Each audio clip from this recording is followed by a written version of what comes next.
queria começar dizendo que acreditar no cristianismo, já diz C.S. Lewis, né? É novidade.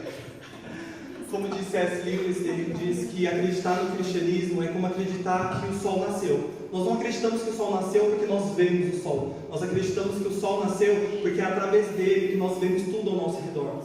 Então o cristianismo, ele deixa de ser essa filosofia, essa mera filosofia, esse mero pensamento, essa mera coisinhas da nossa sociedade, e ela se torna uma coisa que é para a gente viver, é para a gente vivenciar a cada dia, é para a gente ver, é através dessa lente do cristianismo que nós vemos tudo ao nosso redor. Só que como qualquer lente, algo é transposto através dessa lente, algo fica além dessa lente.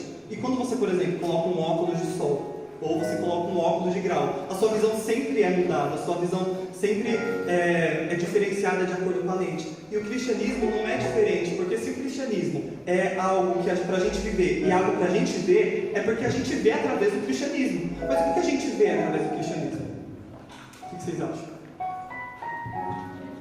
Joguei a bola, né? Tô vendo. Mas o que a gente vê através do cristianismo é uma história de amor, como o Júnior falou, né? Um romance meio injusto, né? Muito forte. O que a Gabi falou também é sempre uma história, né? E como toda história, há um começo, um meio e um fim. Eu queria contar essa história para vocês. O que vocês acham da gente voltar lá no início de tudo e começar a contar? Mas antes eu queria convidar a igreja para ler a palavra, né? Que senão eu ia chamar de herege aí. Eu queria convidar a igreja para abrir em Mateus 6:9.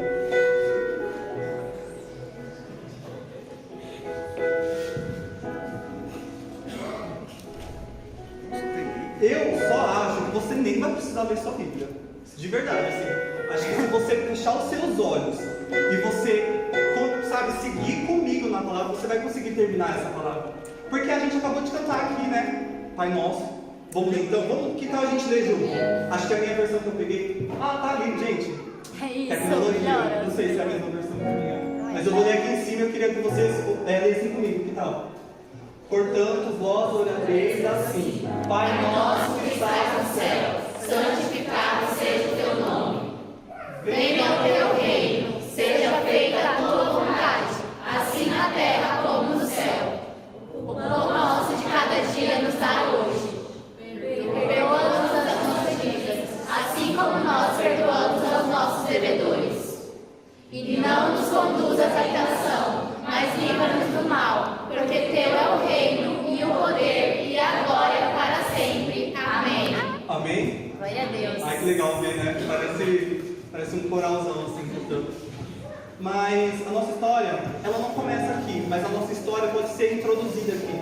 Porque, primeiro, quando Jesus Cristo fala Pai Nosso, o primeiro ponto, mas não menos importante, que isso manifesta, é o tipo de relacionamento que Deus quer ter conosco. É um relacionamento de paternidade, na qual Ele quer ser o Pai e nós os filhos. Não é por acaso que, ao decorrer da palavra, quando a gente vai seguindo, a gente vê que o Senhor chama a gente para a gente deixar de ser escravo do medo e do pecado, para se tornar filho dele, filho amado dele. Por isso que quando nós nos tornamos filhos, herdeiros, nós nos tornamos co-herdeiros com Jesus Cristo. Aleluia. Mas eu acho que essa não é a parte mais interessante disso, porque Jesus Cristo fala Pai Nosso. Desde quando que o Pai é nosso?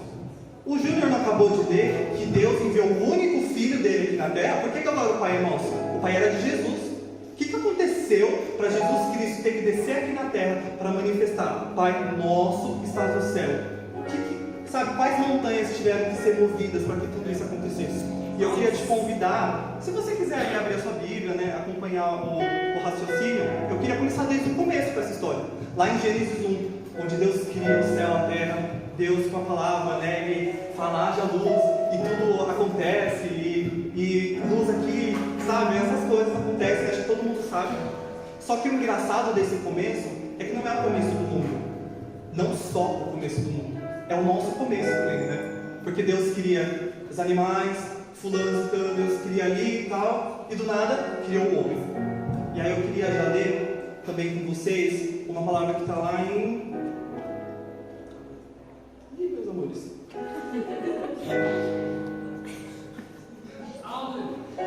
Eita!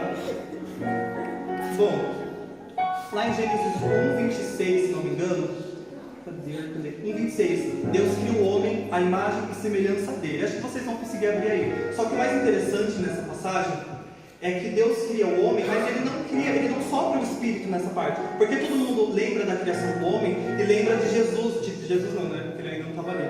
Ou estava. Perguntinha gospel aqui, hein? Os teólogos de plantão vão saber. Mas Deus cria a nossa matéria, porque Deus ainda não tinha soprado o Espírito em nós. Mais à frente a gente vai ver isso. Só que primeiro Deus cria o nosso corpinho, esse corpinho lindo aí que você tem.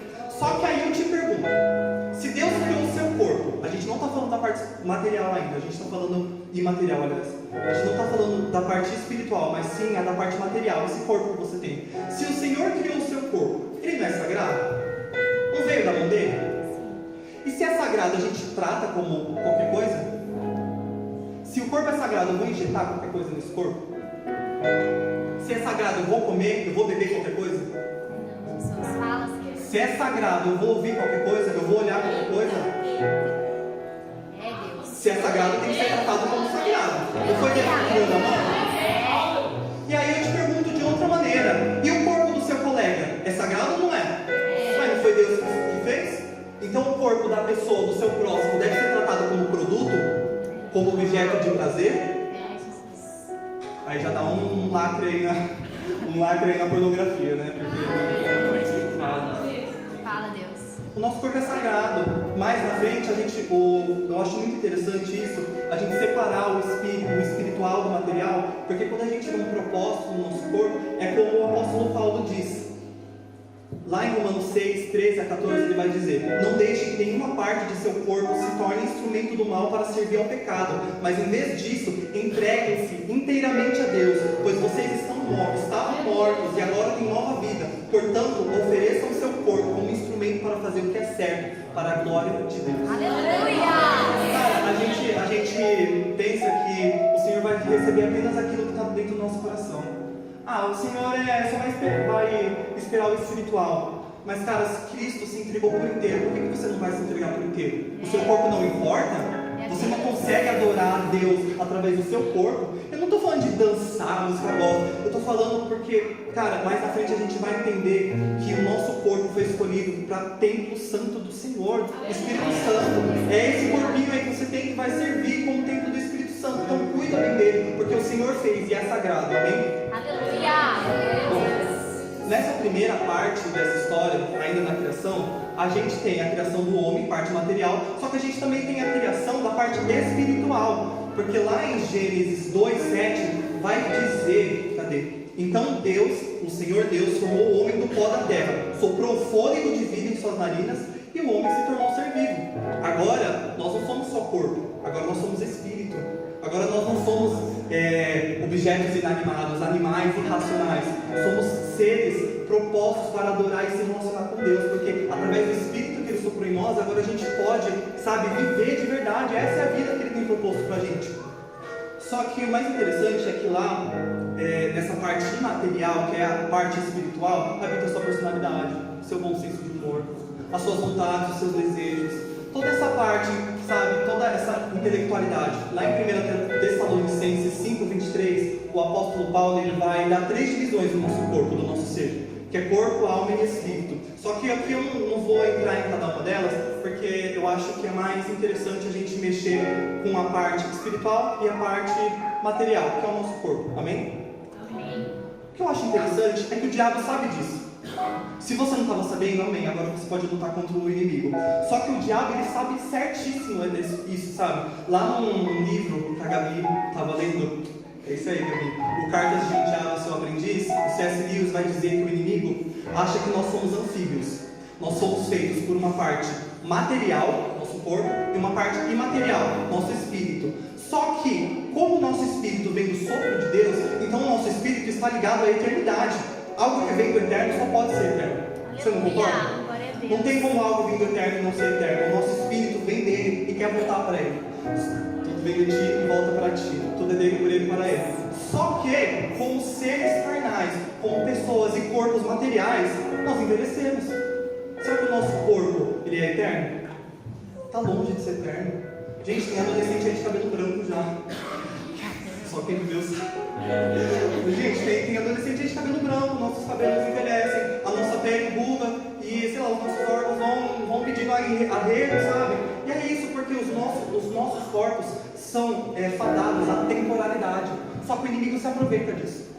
Sabe o que é? Quando a gente entende que o nosso corpo está fadado à temporalidade, quer dizer que nós temos altos e baixos na nossa vida, como uma onda. Existem momentos bons e momentos ruins, porque nós estamos fadados à temporalidade, a tempo. E nenhum tempo é igual ao outro. Há tempo certo para todas as coisas, como já disse. Só que o que eu acho engraçado é que alguém vem aqui na igreja, conhece a palavra e decide se firmar. Vamos lá congregar, vamos louvar, vamos adorar, vai ser uma da hora, não sei o quê. E aí o inimigo começa a lançar seta. Sabe o que ele faz? Ele deixa você pensar que os momentos de baixa são eternos.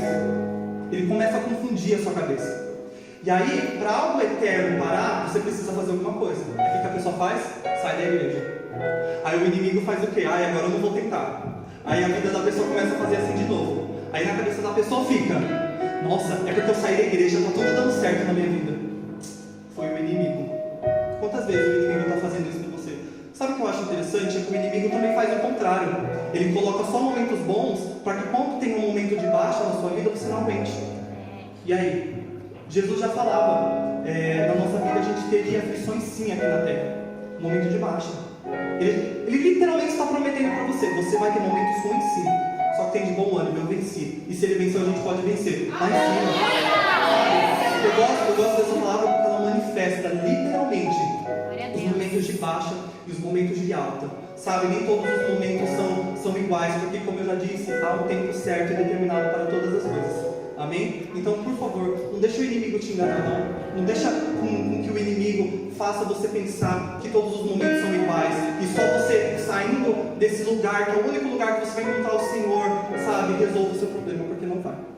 Amém? A gente esqueceu de um detalhe. A gente já criou o homem, tá? A gente criou o mundo, a gente está na primeira parte. A gente criou o mundo, o homem, espiritual e material. Mas a gente esqueceu de uma coisa. O homem é feito como? A imagem e semelhança de quem? Deus. Amém? Se a imagem e semelhança de Deus, eu devo tratar como? Imagem e semelhança de Deus. Se você vê... já sei. Ei, ó o insight aqui. Vocês que estão aqui, vocês acham que os cristãos têm imagem e semelhança de Deus? Sim. E os não cristãos? Também? Eu estou vendo a Giovana falando, não, Giovana, mulher, olha, se liga, hein? Claro que tem. Não somos todos descendentes de Adão e Eva? Se Adão e Eva receberam a imagem e semelhança de Deus, por que todos os seres humanos não receberam a imagem e semelhança de Deus? Agora eu não estou querendo dizer que imagem e semelhança de Deus quer dizer salvação, porque é uma coisa diferente da outra. Só que também é por esse motivo que você vai ver pessoas ruins fazendo coisas boas. Sabe aquele ímpio da sua escola, que você fala, sei lá, do seu trabalho, da faculdade, da sua família talvez. E você fala, nossa, esse cara aqui é, sei lá, um pecador, sabe, o máximo. E ele não faz coisas boas, só faz coisas ruins. Cara, você está enganado. Porque dentro dele existe a imagem e semelhança de Deus. E algo não consegue ser completamente ruim, mas também não consegue ser completamente bom, porque nós estamos aqui na temporalidade. Só que eu gosto disso porque nós, como cristãos, temos que entender que se todos os seres humanos existem, sabe, existe uma imagem e semelhança de Deus, a gente precisa começar a celebrar a entrada de qualquer ser humano na nossa igreja. Mas ele é viciado em crack. Mas ele é um alcoólatra. Mas ele é o maior político, safado, bandido da história. Ele está aqui para destruir a nossa igreja. Não continua tendo imagem e semelhança de Cristo? Como é que você vai tratar então? Gente, a imagem e semelhança do seu Deus. Como é que você vai tratar? Eu não vou me importar com aquele cara que está fedendo na rua, com aquele morador de rua. Mano, é por isso que Jesus, ele fala, né? Eu pedi comida e vocês não me alimentaram, sabe? E as pessoas começaram a descobrir que Jesus se encontrava nas ruas à noite, sabe?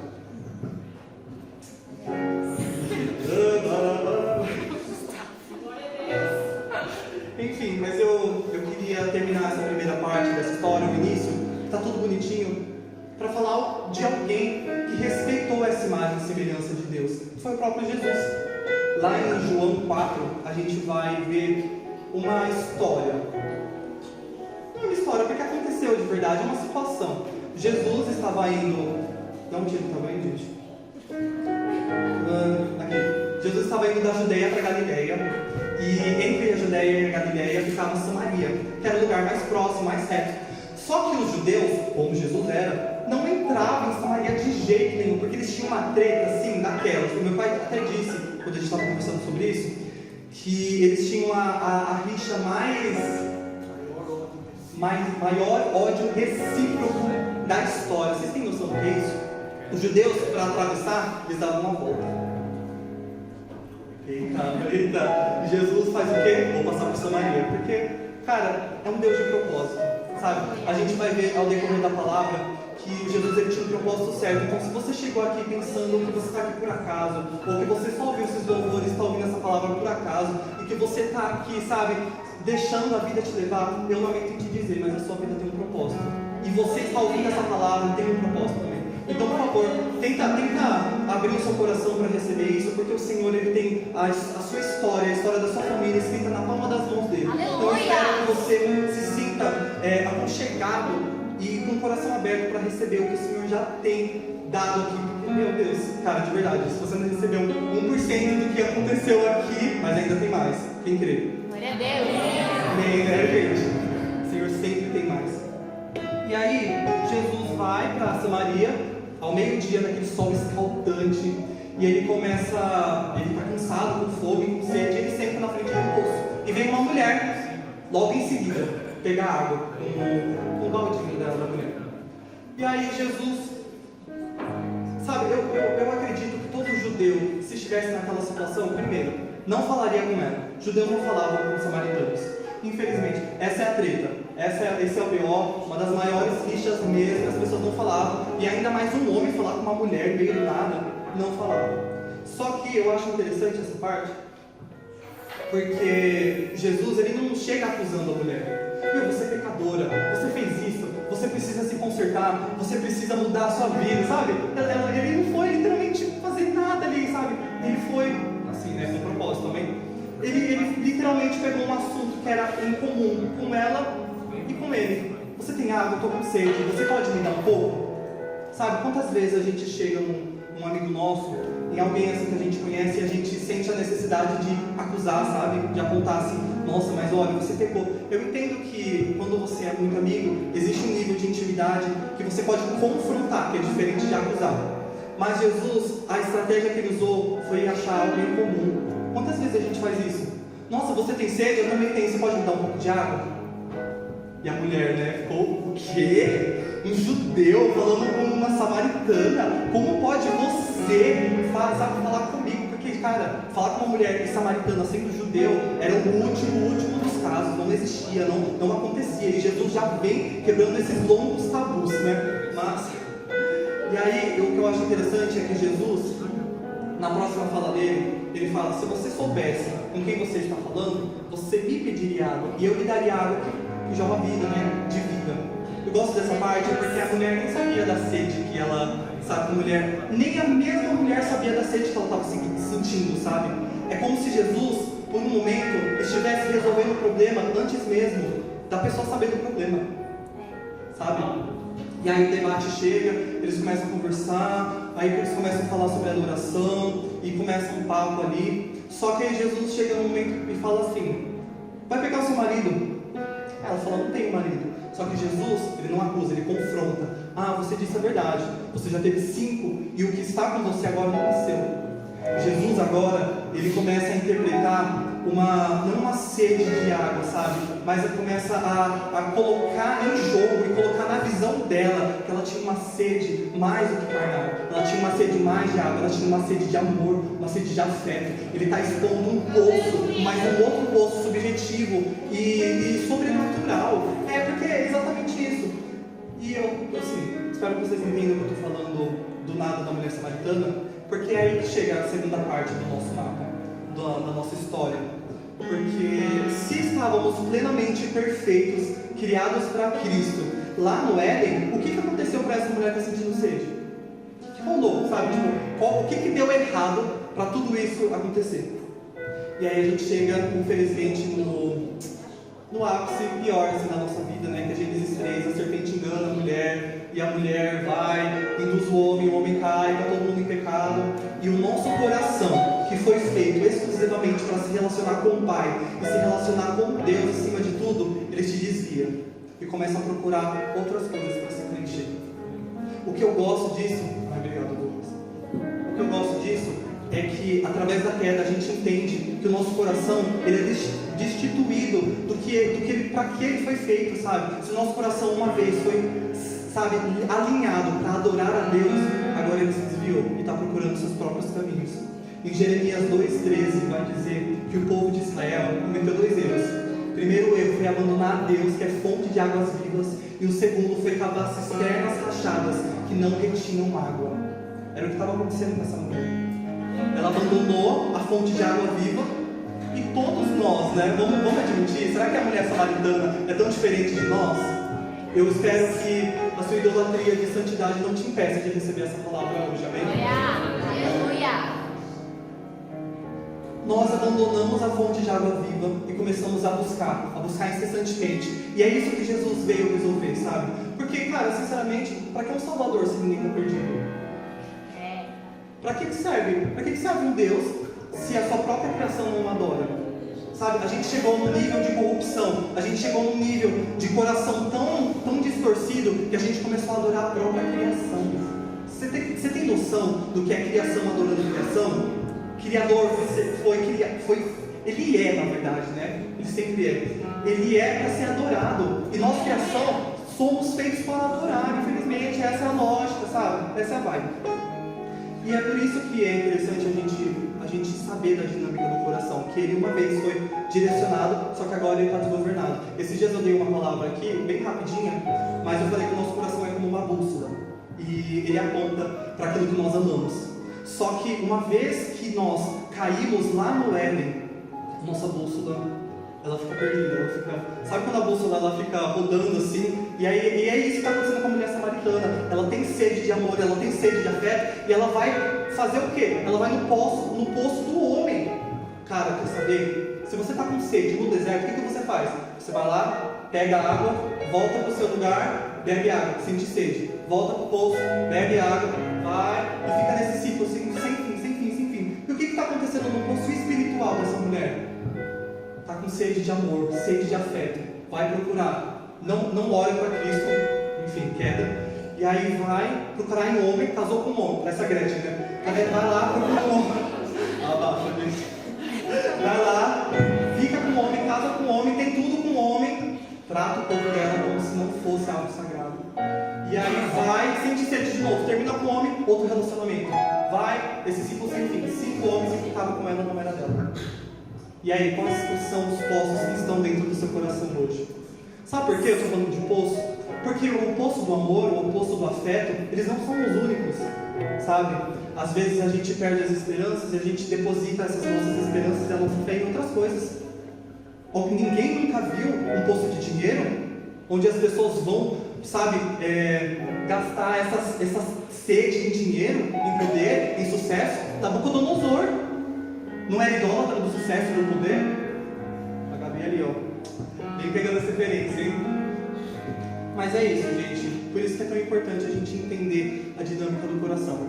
Mas se o nosso coração foi ensinado a desorganizar, existe uma maneira de organizá-lo de novo. Você não acha? Se uma coisa saiu, uma coisa pode entrar. De fato.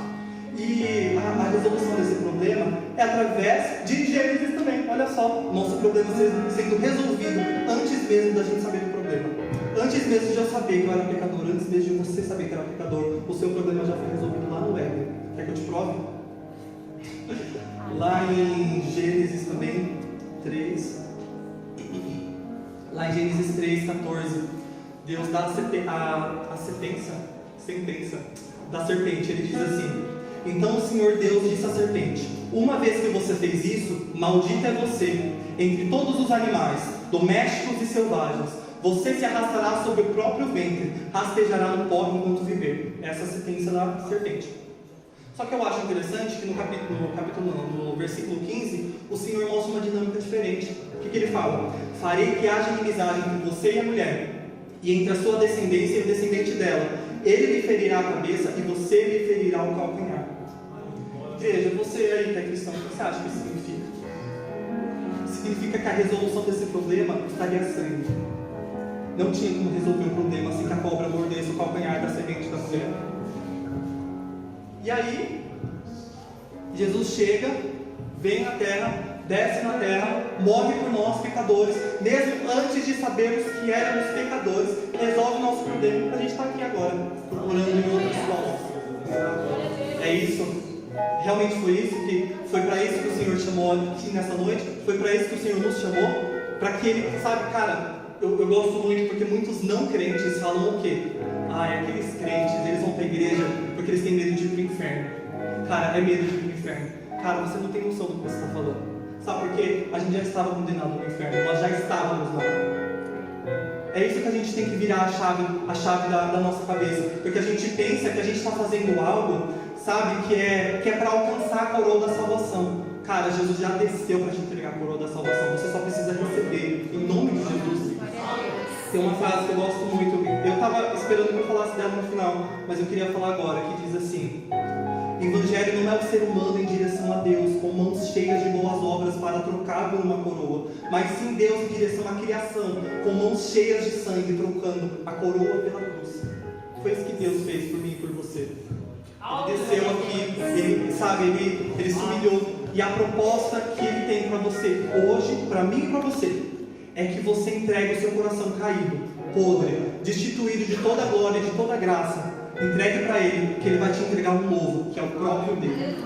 Gente, você está preparado? Você sabe o que você tem que renunciar para receber o coração de Cristo? Porque para o reino dele vir, o meu tem que cair. Não existe espaço no coração para dois reinos. Sabe, a palavra diz que nós, como é que fala? Que não conseguimos adorar dois reinos ao mesmo tempo. Nós odiaríamos um e amaríamos o outro. Sabe que cabe dois reinos no nosso coração então? Para o reino de Deus vir, você tem que sair, infelizmente. Mas será que isso é ruim? Sinceramente, gente, fonte de águas vivas, eu sinceramente não negaria. Eu gosto disso porque Jesus vem resolver um problema que nós nem imaginávamos ter, sabe? Antes mesmo da gente ter noção do que é tudo isso, do que é toda essa história, Jesus já veio pegar o nosso coração que é podre e trocar no lugar. E o que eu mais gosto disso é que agora que a gente já está no final da história, Jesus veio para resolver o meu e o seu B.O. Caramba, que mau negócio para ele, né? Vamos falar a verdade? Só que o que eu acho mais interessante... Ih, gente, eu perdi aqui. É que quando você decide abrir mão do seu coração, que é podre, destituído de toda a graça, de toda a salvação, e decide colocar o coração de Jesus no lugar, o sangue de Jesus começa a correr pelas suas veias. E o DNA de Jesus começa a correr pela sua identidade. Então você vai começar a se parecer mais com Cristo. E se parecendo mais com Cristo, aí sim você começa a agradar mais o Pai. Porque o Pai só se agrada com o coração de Cristo. Então se o coração de Cristo não está dentro de você, infelizmente você não agrada o Pai. O mais interessante nisso tudo é que o coração de Cristo dentro de você, DNA de Cristo correndo em você, agora você pode dizer, Pai nosso que estás no céu. Porque agora que o Pai que era de Jesus, agora é nosso. Agora a gente pode ter sabe, como é que é a palavra? Essa dádiva de dizer Pai nosso, porque agora o Pai de Jesus agora é nosso, finalmente, sabe? Depois de tanta luta, depois de tanta guerra, depois de tanta anunciação, a gente ainda acha, né, que Jesus foi anunciado lá na barriga de Maria, mas estava lá atrás, ó, na semente, a resolução do nosso problema.